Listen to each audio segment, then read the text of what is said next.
I got my bag before we were like waiting forever. I got my bag at the airport before Sapnap did. And then like this big guy steps in front of me. I was like getting close to the door, and he's like, "I'm with Homeland Security.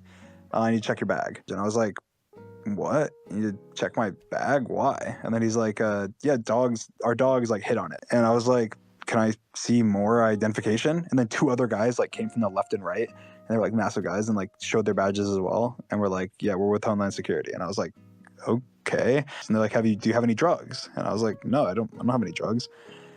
And they were like, "Well, our dogs hit on your bag. We have to go through it. We're looking for drugs. You never done any drugs? You never had any weed?" And I was like, "No, I've literally never even done drugs like in my entire life." He's like, "Oh, never done drugs, have you? Oh, good for you, good for you." And he's like going through my stuff, and then he like opens his bag, and I'm like, "That's like my dirty laundry, just so you know." And he's like, "Okay," and he's like literally like just going through my dirty laundry.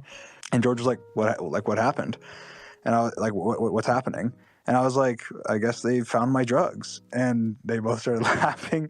And I don't think the Homeland Security guys didn't find it that funny, but and he said they found like hundreds of pounds of weed in like other bags on the flight or something. Some people were like trying to smuggle weed. Apparently our bags probably just got like some residual like weed smell or something on them. But I legitimately was worried. Even though I've never done any drugs, and I definitely didn't have any drugs, I was kind of worried. I was like, what if there's drugs in my bag? Like, what if there's somehow drugs? Like, I don't know how there would be drugs, but what if there's drugs? I don't know what I'm going to say. I'm like, I just would be like, that's not mine.